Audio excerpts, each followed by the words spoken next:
Amis pêcheurs, bonjour. Allez, on va terminer ces tutos montage par un tout dernier. C'est un montage qui est plus à la mode et pourtant c'est bien dommage. Alors, il y en a encore qui l'utilisent, mais la nouvelle génération, eux, sont plus dans les spinners et tout ça, qui est le montage hélicoptère. Alors, je vais vous l'expliquer comment moi je l'utilise pour le feeder et pourquoi, et comment on peut l'utiliser également pour la carpe. Donc moi j'achète les, on va faire de la pub pour eux, les kits Corda. Donc ils sont livrés avec 3 machins. Voilà, bon bah là j'en ai déjà utilisé 2, il m'en reste un. Donc qu'est-ce que ça comprend? À la base c'est fait pour pêcher au shot rig, donc montage hélicoptère en shot, en fait c'est un montage normal mais qui est tout petit. Donc ici on a une première partie en texten, un petit tonnelet en texten, et ici vous avez des perles fendues. Voilà, c'est livré comme ça. Donc on commence par mettre d'abord en premier sur le fil la première partie qui est ici. Ensuite, on lui met un émerillon à crash rapide. Donc vous voyez que l'émerillon lui passe au travers de la première partie. C'est pour ça que dès maintenant, on va lui mettre, alors reste là ma mère, cette fameuse perle fendue. C'est hyper pratique ce système, j'aime bien, et ça sécurise le montage pour le poisson. Voilà, ce qui fait qu'une fois que j'ai mis la perle, ça bloque votre montage. Ensuite, on va mettre le petit tonneau, j'appelle ça un tonneau moi, voilà. Donc là, et ben, selon la profondeur ou la distance que je veux mon shod, on peut l'éloigner tout simplement. Donc ça je vous expliquerai après pourquoi. Moi pour le feeder je le mets tout en bas. Et ici tout simplement j'ai mis un manchon avec une agrafe rapide. Quand vous voyez que je pêche au spécimen feeder au feeder, généralement j'utilise des caches comme ça. Voilà, grippard. Ici vous avez un émerillon qui tourne, donc on peut le mettre sur un kit plomb ou d'autres montages traditionnels. Par contre quand on prend ce style de cache qui n'a pas d'émerillon, et ben sur un kit plomb ou quoi que ce soit, je trouve que ça se pose mal, ça se met de travers. Là avec le système d'hélicoptère, je n'ai pas ce problème, je vais pouvoir utiliser ce style de cache et en plus je vais gagner un peu de distance puisque la cache va partir en première. Il suffit que je mette ma cache, hop, je baisse le petit manchon et tout simplement voilà. Après, il suffit juste que je mette mon montage. Voilà, bon là c'est un montage feeder assez long, je suis en 80 cm. Et voilà ce que ça donne. Voilà, quelque chose de propre. Là on voit bien que la cage, le fil il est bien tout au long. Et il s'en mêle rarement puisque de toute façon, quand je vais envoyer que ça va arriver au clip, dès qu'on arrive au clip, le montage il part vers l'avant. Donc vous voyez, moi c'est petit montage pour le feeder, ça c'est quand je pêche au maïs avec des tailles 12, c'est monté sur un cheveu avec un speed stop, voilà. Donc voilà quand je m'en sers au feeder.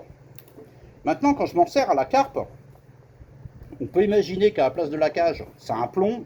On va imaginer que je suis dans un plan d'eau ou un lac où il y a de la vase. Je sais pas, j'ai 50-60 cm de vase molle. Tout simplement, je vais reculer à peu près de 80 cm. Donc mon plomb, lui, va s'enfoncer dans la vase. Et mon montage, lui, par contre, il va rester pêchant. Il suffit de mettre un spinner, par exemple, où le spinner va se déposer tout doucement. Voilà, le montage est un peu long, mais voilà. Voilà pour l'idée. Ou tout simplement un shot rig. Sur un shot rig, on peut très bien mettre un shot de 10-12 cm. Un shot rig, c'est un des rigs. On peut y mettre une pop-up, mais on peut y mettre par exemple de petites noix tigrées équilibrées. Ça nous fait gagner de la distance. Donc ça, eh bien, dans la vase. Ou quand il y a des herbiers, pareil, ça va s'enfoncer dans l'herbier. Et là, lui, le montage va se déposer tout simplement au-dessus de l'herbier. C'est comme ça qu'on pêche d'ailleurs dans les herbiers, qu'on pêchait comme ça avant quand on pêchait à la frappe, qu'on n'avait pas le droit au bateau. Donc c'est un montage quand même. Pour moi, c'est le montage qui va vous permettre d'atteindre des plus grandes distances. Ici, on lui met un shot rig de 10 cm avec deux petites noix tigrées, une noix tigrée équilibrée ou une pop-up.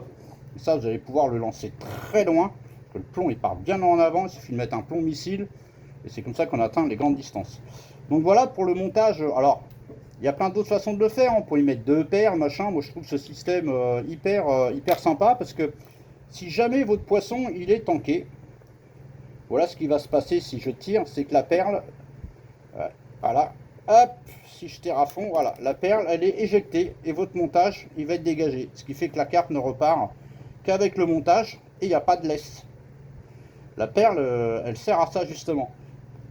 poisson, encore là j'ai un peu forcé, mais le poisson lui, il est puissant, lui il va forcer comme un bœuf et il va faire sauter cette perle, ce qui fait que la carpe va se balader avec une laisse, voilà, tout simplement. C'est pour ça que j'aime bien ce système, il était fait pour le shad rig. Souvent la génération maintenant ils se mettent beaucoup au spinner, alors que le shad rig est une technique extrêmement redoutable et des fois beaucoup plus agressif même que le spinner. Mais bon, c'est un effet de mode. Maintenant, tout le monde est au spinner. Moi, je reste au shad rig. Et j'ai beaucoup pêché au spinner aussi. Hein. J'ai fait des tas de vidéos dans le temps où je pêche au spinner. Et je me suis aperçu que quand j'avais des décroches au spinner, je ne regardais pas les poissons que je fais. Moi, je regarde les poissons que je ne fais pas. J'ai une tirée que ça n'a pas piqué. Et quand je voyais que les poissons étaient tatillons, que j'avais des tirées sur le spinner, que ça piquait pas, je repassais aussitôt au shad. Et au shad, une tirée, généralement, c'était piqué. Voilà, mais bon, c'est la mode. Donc voilà, donc j'espère que ça va aider certains. Moi, je m'en sers énormément. Cette canne-là, c'est ma canne à barbeau du NIF 75. C'est celle que je me sers pour pêcher au feeder en rivière. Ça équivaut, si c'était une canne feeder, on serait sur une 160. Voilà, c'est une canne passe-partout. Et voilà comment je pêche avec. Je peux mettre des cages de 50 à 90, 100, 110 pour celle-là. Et quand je pêche avec des cages grippins comme ça, c'est ce que j'emploie comme montage et comme technique. Voilà, j'espère que ça va aider les gens qui débutent ou les gens qui s'intéressent au shad. Ça, chez Corda, vous allez, je sais plus comment ça s'appelle, mais vous demandez au vendeur le kit Corda pour le shad rig. Et vous allez voir que ça soit, même si vous ne pêchez pas au shad, mais vous mettez, les gens qui pêchent au spinner, vous mettez un spinner là-dessus. Par rapport à des perles en caoutchouc, celle-là elle va sauter en cas de casse, au moins le montage va être libéré, la cage elle se balade pas avec 30 mètres de fil et le plomb. Voilà. Et avec ce système c'est pareil, on ne perd pas le plomb non plus, ça évite de polluer.